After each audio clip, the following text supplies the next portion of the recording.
Hi there, I'm Chris Aos. I'm Isaiah Aos, and this is the Aos-to-Aos podcast.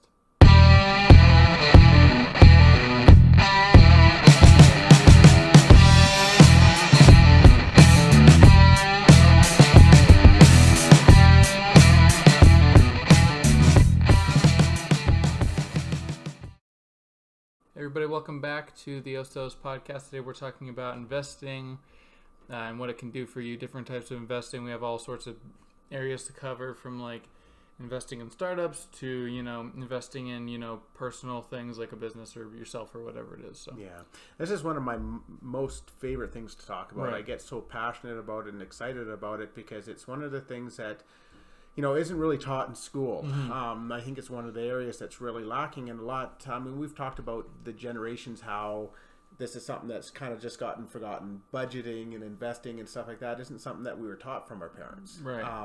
They kind of, it was almost like it was a big secret or something. I don't really understand it.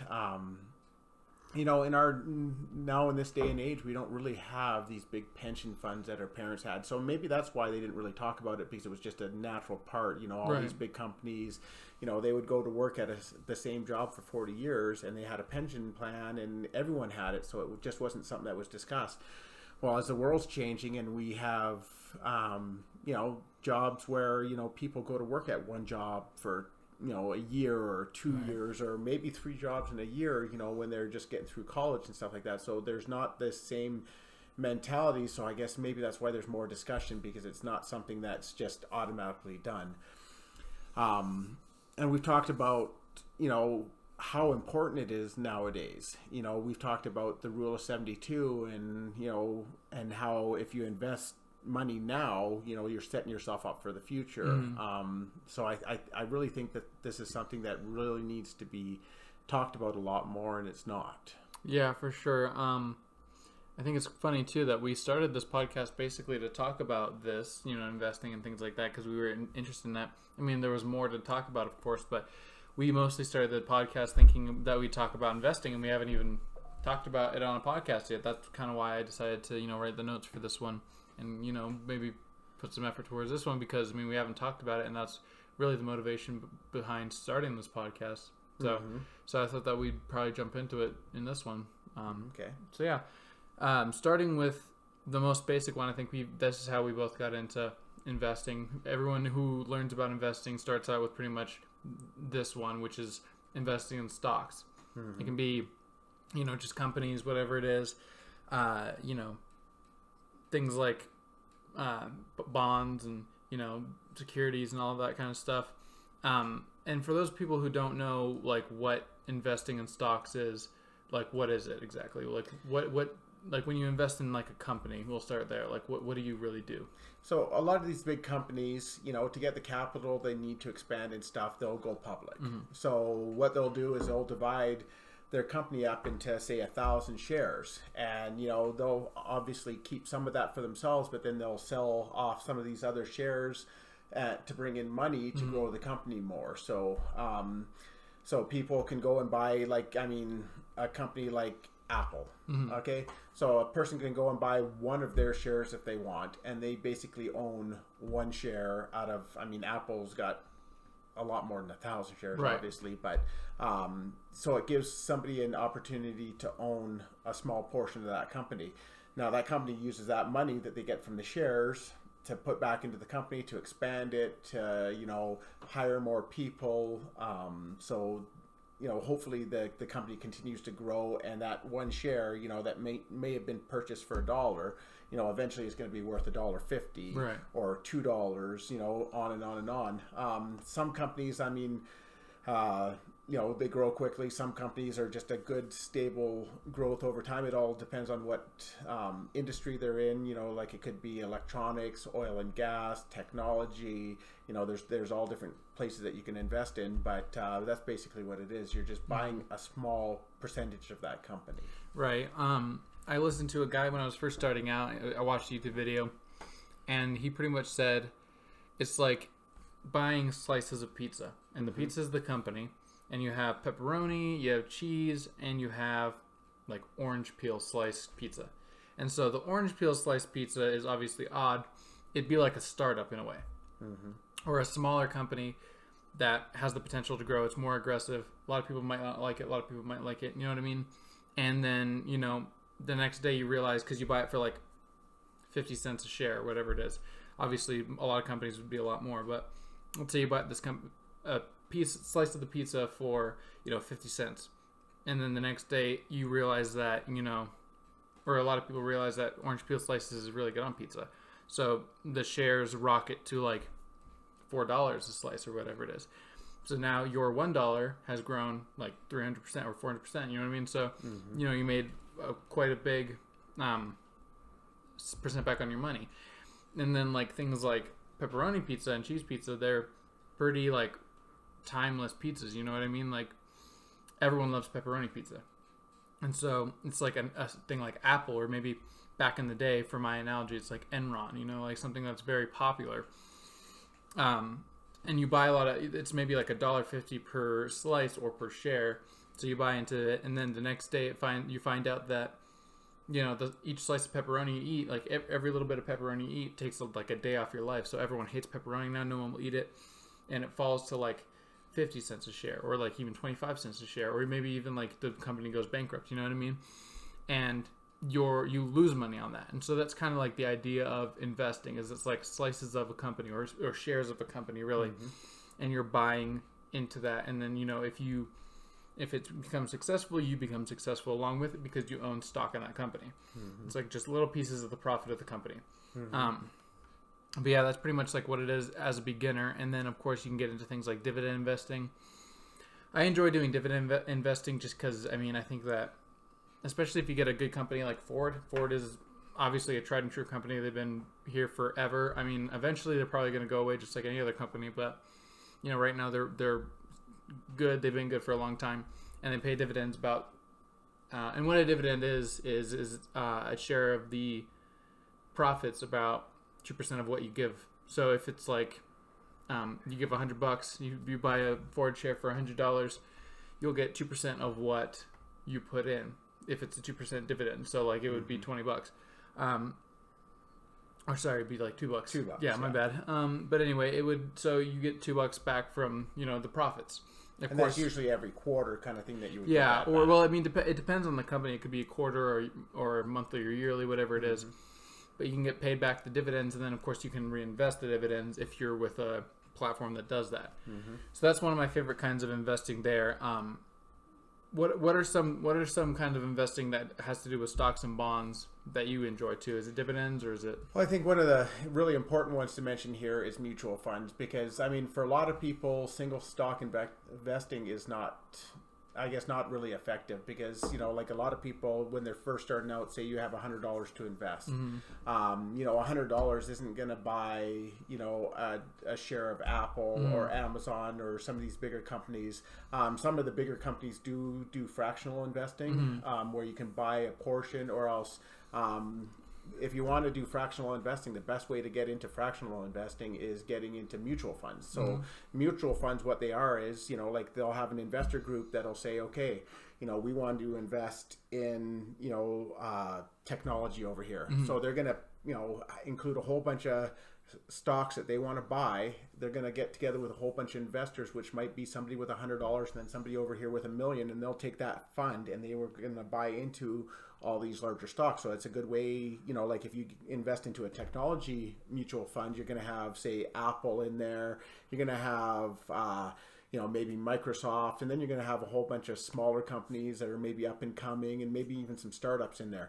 And they're going to take all that money in a group, and they're going to buy a whole bunch of stock, and they're going to put that stock into its own portfolio. Right. And that's kind of what a mutual fund is. Though you can't afford to go out and buy one stock of Apple, you can buy, $100 into this mutual fund, and you're going to get the same benefit that, somebody who invested $1 million is going to. So, so your rate of return is, say, 12%, right? You're going to get 12%. The guy with $1 million invested is going to get 12%. Everyone kind of benefits from that group action. So it's a really good way to get started, get into, something stable. You can choose, the nice thing about mutual funds is they got all different levels as well. So you can choose something that is super conservative, where you're going to make 2% a year, or say 5 or 6% a year. I think is probably more accurate. Right. Then you're going to get into the super aggressive stuff that like it's going to have really high and low swings. Like the stock is going to move up and down because you're going to have a lot more, say, oil and gas. Like everyone knows how often our gas prices change. $4, $2.50, $5 a gallon, so you're going to have big swings in the oil and gas industry. So those are considered more super aggressive because, you have more of a chance to lose your money. So medical field, that's another aggressive place, because there's so many ups and downs. When they come up with a new drug, they're up, and then, they slowly trickle back down and then back up and stuff. So you kind of have the option to choose what you want. You can get into a moderate fund that is going to just have good growth, not a whole bunch of risk, and that's gonna what you get into is also going to depend a lot on your age, and also your tolerance for risk. I mean, at your age, you can afford to be in. If you put $10,000 into a mutual fund, you could honestly, not that it'd be a good thing, but you could honestly afford to lose that because you're young enough that you could make up that ground. At my age, I'm probably should be a lot more conservative. I'm not. I'm actually still pretty aggressive with how I invest because I want my money to be working. I want my money to be growing as much as possible because it's out there. But I keep track of my money quite a bit. I'm always in there looking every 2 or 3 days at the most. I'm in there looking at my account, seeing what my rate of growth is. Right. And if I've got I actually do have some single stock investing in my portfolio as well, and I am investing in one company right now that I'm watching daily because I have 20% of my portfolio in them. And, I want to make sure that, I'm paying attention to when the next swing is coming so I can get out of that stock and keep that profit for myself. So it's going to depend a lot on your risk tolerance and what you want your money to do for you and what you're comfortable with. So, for most people, a moderate growth mutual fund is going to be probably the best choice. You're going to get a 10 to 15%, hopefully an average of 12%, growth every year. Right. So every 6 years your money's going to double that you're putting into that mutual fund. So yeah, and then also a good thing about that too is if you're not as experienced in the stock market and you're not really wanting to day trade, it's a professional that's managing this. So yes. It's a lot less risk in that way. Just because you won't go buy stock and it's a new fad, you know what I mean? You won't go buy stock in just something that's not really something that's going to really be of value to you. And then someone who is more professional will put it into something like Amazon. Yeah, I think that's a good point to touch on real quick too, is also fees. Right. Because like in a mutual fund, you've got somebody that is managing that account and they're in there making the trades. They're, the portfolio manager is looking at all those stocks in that portfolio, and if something's not performing right, they're in there and they're watching things and they're going to say, oh, well, let's take this one out and we'll put this one in. And, and they're kind of making constant little adjustments to it so that you don't have to. Now, when you're doing single stock investing, there's generally fees associated with that. So, it might be $5 per trade. So if you're only investing with $100, obviously making trades that, cost you $5 every time really isn't, viable. If you have a 20% or say a 10% swing on a stock, you invest $100, you make $110, but it cost you $5 to buy that stock and it's going to cost you $10 to sell that stock, right, or $5 to sell that stock. There's $10 worth of fees, so you're back to net zero. Right, exactly. So that's just something to keep in mind as well. Yeah, that's important too. There's a lot of free ones though out there. Robinhood, M1 Finance, Fidelity, things like that. I think Fidelity might not be, but just one too that is also just new to the free no fee commission trading things is Charles Schwab, the investment banker.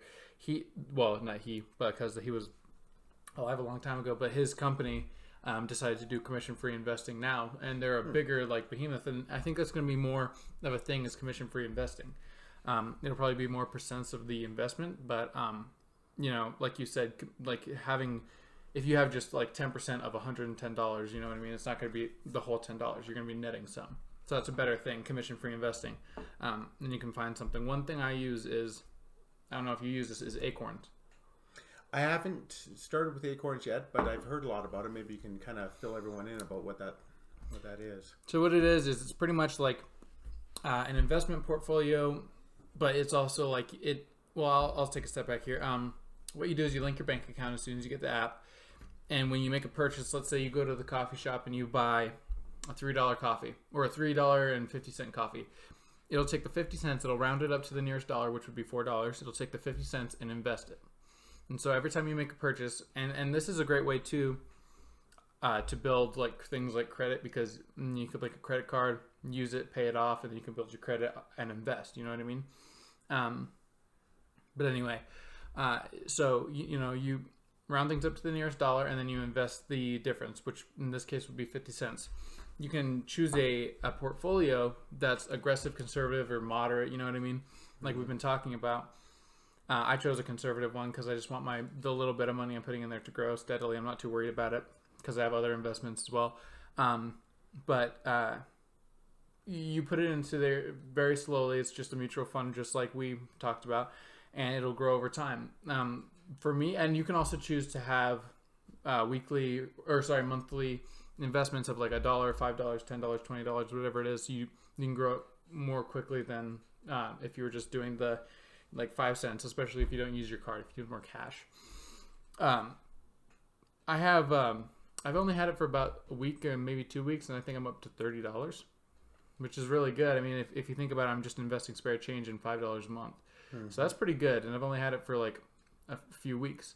So I'm up to $30, and I think what my estimated is, I'll check real quick actually, to keep it interesting, but I think I have my estimated to be about like $300,000 by the time I retire. That's just, of course, an estimation, and like you want to do your research if this is like a accredited person. You know what I mean? You don't want to invest with the wrong person, but like you can check it out. Oh, I'm at $35 now. I was only at 30. I think that's a really good point. I mean, there's a lot of apps out there like this nowadays that you can do that with. Chime, I've heard, Acorns. There's quite a few out there. I can't remember some of the other ones I've heard of, but like you say, make sure that you're investing in something reputable. Acorns does have some good backing to it. I can't remember the name of the celebrity that actually backs it. But Ashton Kutcher. Yeah. So, it's one of those things. If you can kind of find something that works for you like that, I mean, that's great. I mean, $300,000 by the time you retire, it was actually $100,000. I just checked, but I'm probably gonna tweak it a little bit. I made a mistake. It was a different thing. But yeah. Now, can you change the way that it deducts? Can it deduct a certain amount? Or... Yeah, you can make it so it wouldn't be like $5.50, but you can deduct an amount like $5 each month, or $20, or even like $50 or $100. So you can actually invest quite a bit into like a mutual fund, and of course, every time you do that, especially if you're having a more conservative, account, like a mutual fund that's more conservative. A lot of mine are government bonds that are going to grow pretty steadily and things like that. So you have a more conservative one. If you invest more money into that, you'd probably want to go higher. Like if I was going really aggressive, I'd maybe invest spare change plus $1, but I'm doing $5 since it's like that. And I'm not sure if you can do more, like 2 at a time. I might have to check into that, but you can. This is a great way to not worry about it. Is a big thing, because a lot of people don't think about their future, or if they do, but they have so much on their plate that they don't have time. So Acorns is a great way to invest without thinking about it. So it just comes right out of your bank account. You don't even think about it, and then you look and you have $35 invested. You know what I mean? And of course, you want to probably, if your goal is to be like retired by a certain age, you might want to invest in some more aggressive things elsewhere. Maybe go on Robinhood or Charles Schwab or whatever it is. But for people like me who have a lot going on, and sometimes we don't get on there to check it every day, like make it more automated. That's really the way to go, I think. Yeah. And it's, a lot of people might be out there thinking right now, that's just a scam, your money's really not going to grow that much. They just put that out there to make you invest. And, but we've talked about the rule of 72, which, your percentage rate, 72 divided by your percentage rate is going to give you the amount of years that it takes for your money to double. So say you're in a moderate growth, 12%. You're probably going to be a bit lower than that being in a conservative. But so at a moderate growth at 12%, 72 divided by 12 is going to be 6. So your money at 12% is going to double every 6 years. You're 20 years old, so by the time you're 62, it's going to double 7 times. So that $35 is going to become, it's going to double 7 times. So in 6 years, it's going to be 70, then 140, then 280, then 560, then 1120, and then 2240, and then one more time is 4480. Right. So your $35 you're investing today could be $4,500, $4,480. So it's important to actually understand that stuff, so that it kind of motivates you to even put away a little bit of money right now. $35 doesn't seem like a lot of money, but $4,500 is quite a bit of money, right? You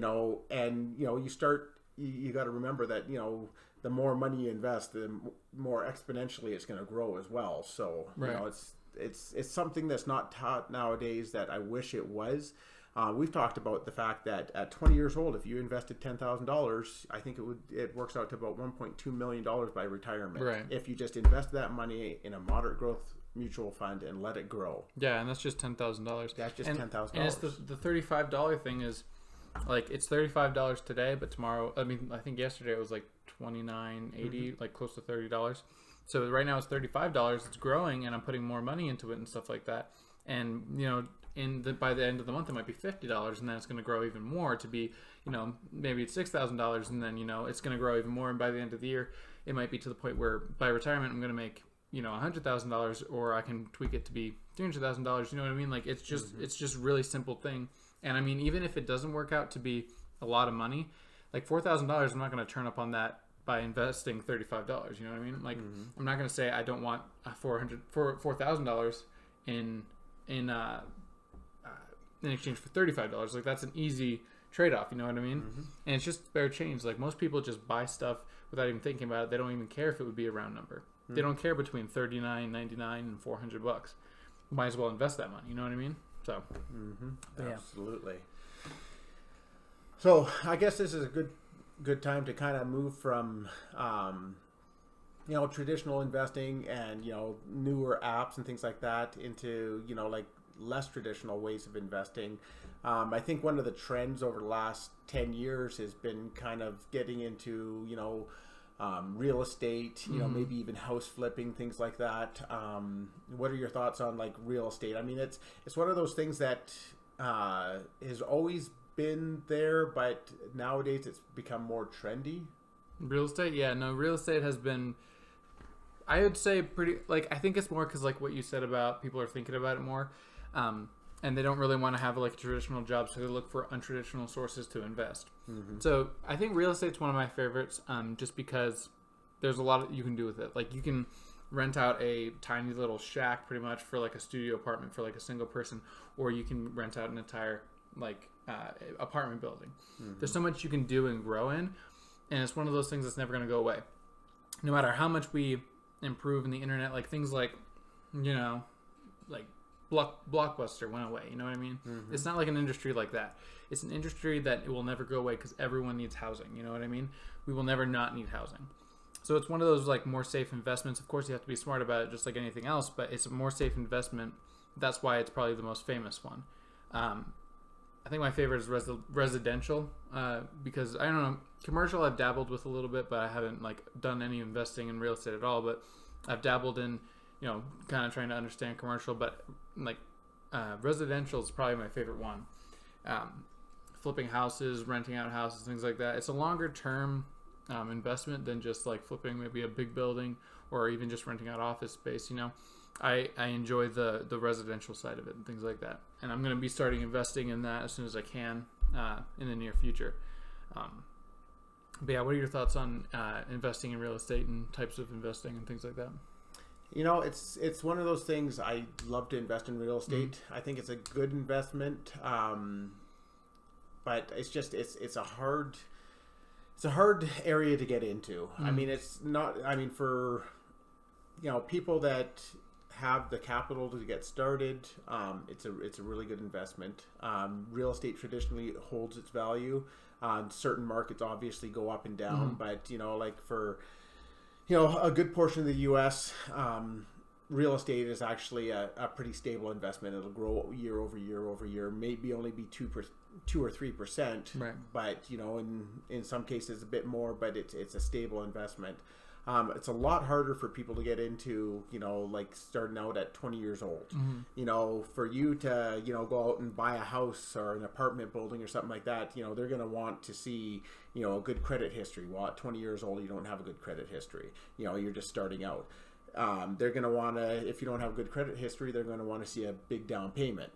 Obviously, at 20 years old, you're just starting out. You don't have a big down payment. I mean, like there are exceptions to the rule. Don't get me wrong.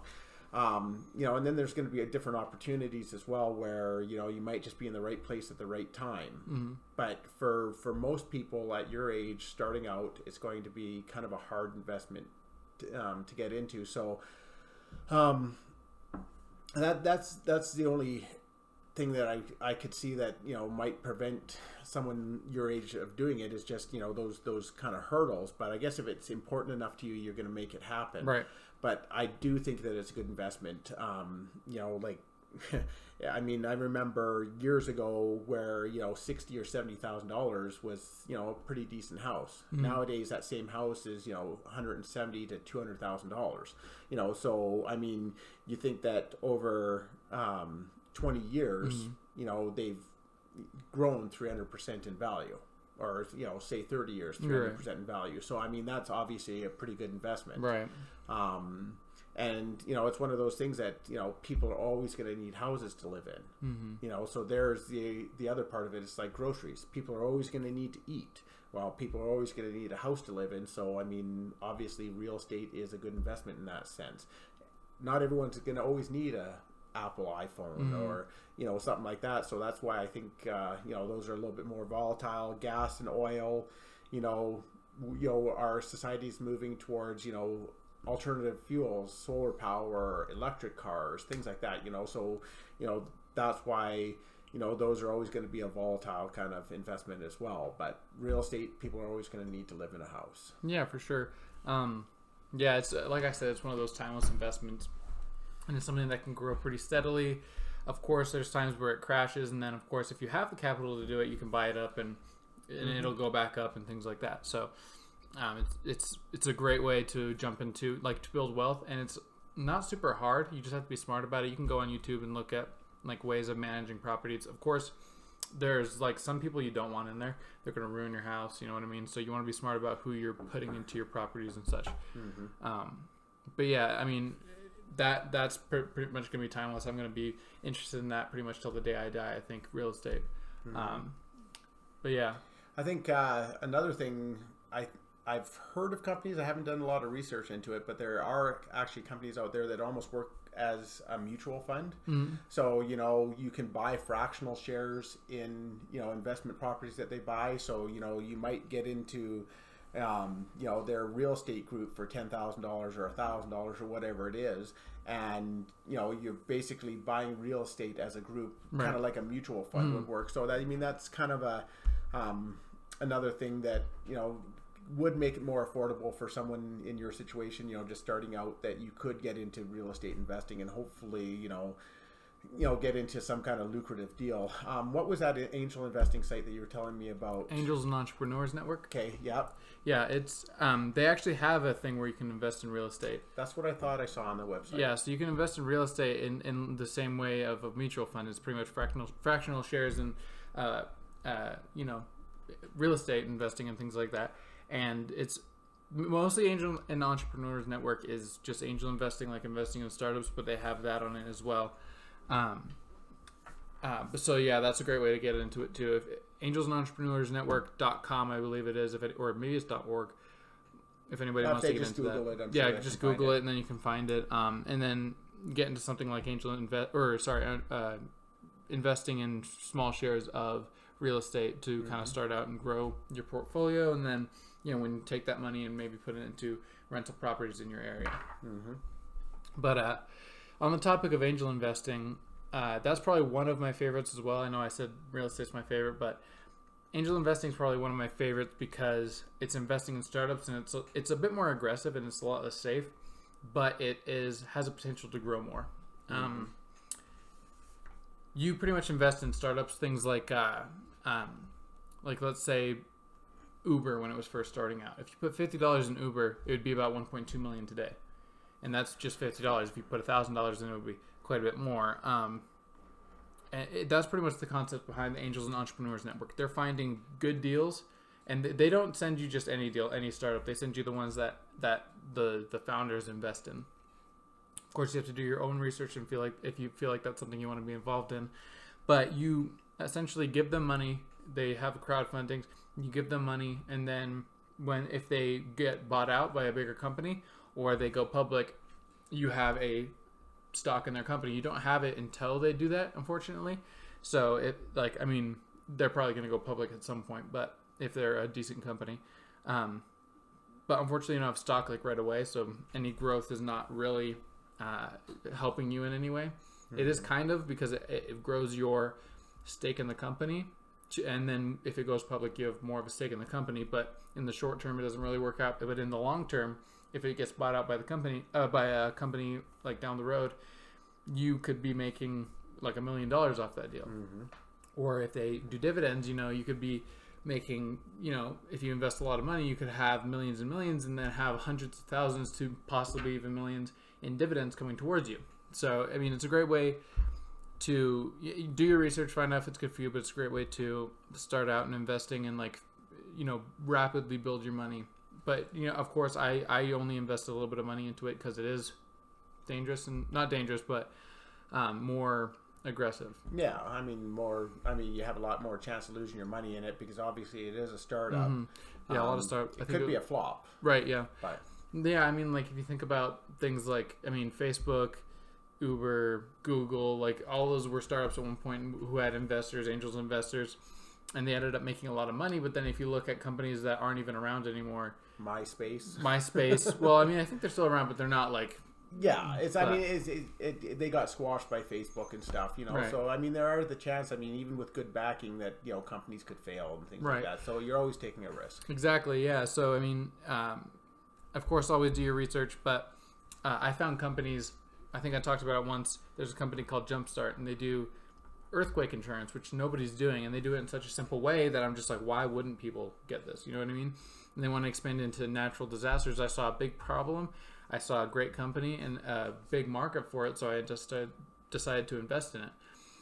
I have a lot of faith in this company that they will, exceed my expectations maybe, or at least meet them to the point where I think they're going to go public, hopefully in the next couple of years. And if they don't, of course, it's an investment for the future. But if they go public in the next couple of years, I'll be doing pretty good for myself because I invested early on. And they had 24% growth in this last quarter, which is a lot of growth. You know what I mean? Some companies just grow 2%. Some companies stay in the red until, they eventually fail, or maybe they have a break or whatever it is. This company has grown by 24%, and I've seen a lot of growth in the company. It's run by smart women who, two smart women. I think one's has an MBA from a prestigious school, and she's used to running businesses and making startups and things like that. And then the other one, I think, was illegal. I think she was a lawyer or something like that. It was two very smart people. I realized were used to starting businesses and running businesses. They know what they're doing. It's a smart idea. It's a big market, and it's just there's no reason. Obviously it could not work. There's a lot of things that are involved, they could be sued or whatever. But there's no reason for me to think that if everything goes right, that they wouldn't be a successful company.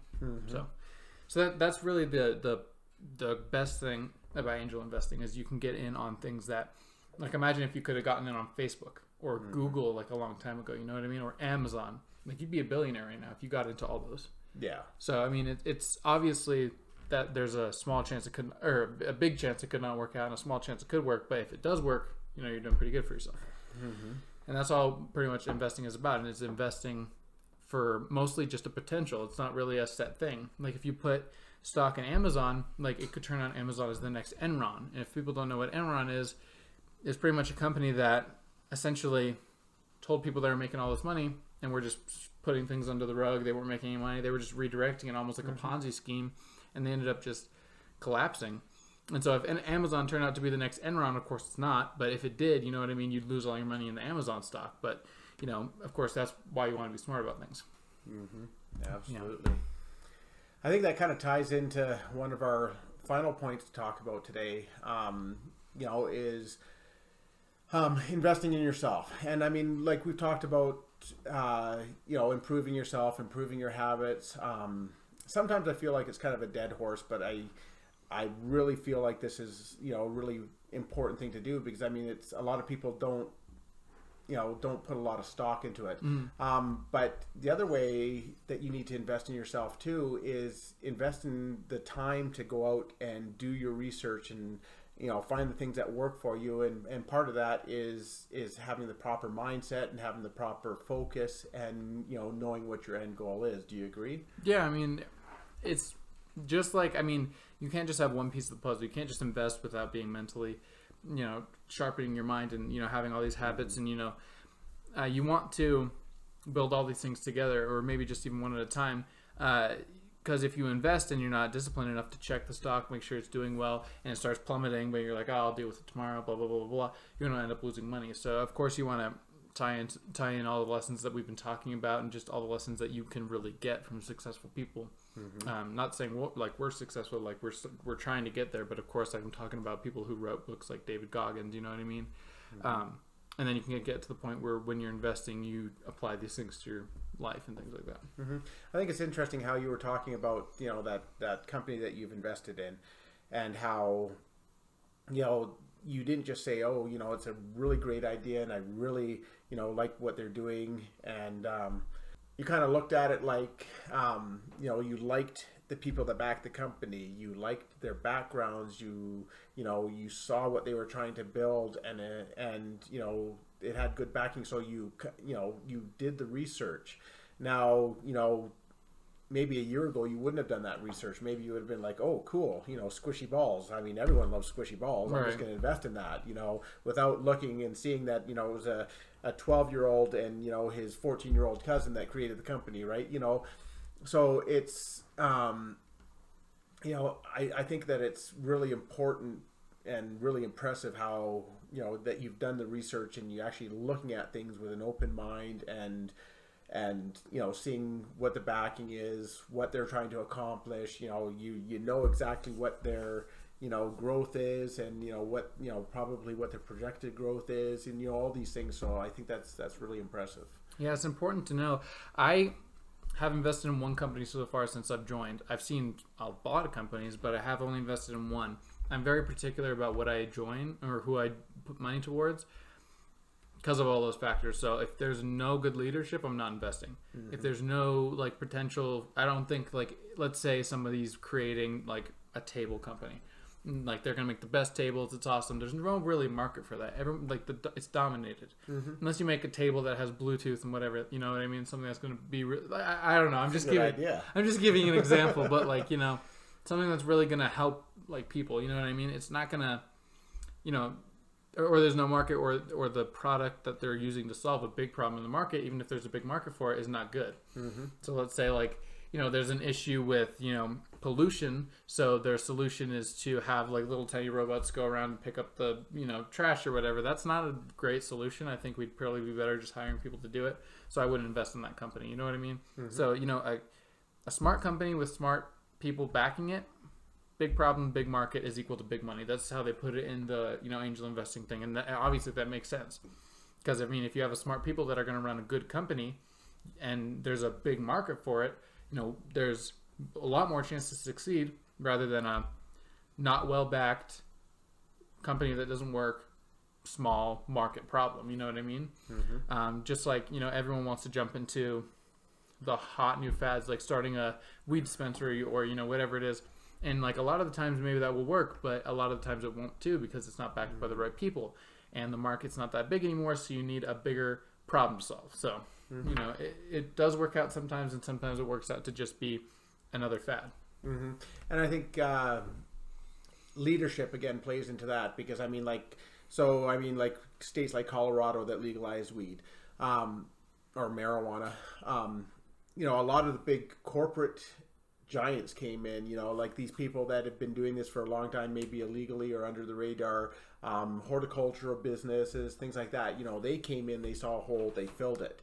So now what's happening is, you know, all the people like, you know, that are, you know, young or maybe been in the industry for a long time, we're seeing an opportunity and they're trying to compete with these big corporate giants. And, you know, so you see a lot of these startups popping up, these dispensaries, these people that are trying to do alternatives like oils and, you know, gummies and things like that. You know, they're trying to break into a market that, you know, is hard to break into. If they don't have the proper leadership, they're not going to be able to compete with these big corporate giants. So, Right. I mean, it's really important at this point to, you know, to kind of, you know, do your research, find out who's actually leading, what their, you know, their past is. And, you know, if this is a guy that's, you know, that has started multiple companies before, maybe they were into, you know, auto parts or, you know, furniture or real Right. estate before, and they've been successful, and then they want to start into, you know, one of these alternative businesses. Yeah, okay, great, you know, this might be a good place to invest. But I think what people will find is a lot of these people are people that, you know, see a great opportunity but don't have the background and aren't going to be able to compete with a lot of these corporate giants. Yeah, they don't realize like there's a lot more that goes into it than just having a product and selling it. It's customer service, it's, you know, marketing, it's, you know, analyzing the market and realizing when you can and when you can't sell, like when you can invest and when you can't invest. You know, there's a lot more that goes into it than just having a product and going, you know what I mean? And so companies that just have a product and are going aren't really companies that you want to get into. Of course, if, you know, they're being smart about it, you can. But again, just do your research. That's really the biggest thing with angel investing is do your research, be smart about it, and do your research not just on the company, but on how that company is going to work. Like, even if it's just not even to do with the company, like look into how companies succeed, what makes a company successful, what this, that, and the other thing, and then take what you know and apply it to that. And if it doesn't work out to, like, I mean, even if you really like the idea, but it doesn't have good leadership, don't invest. You know what I mean?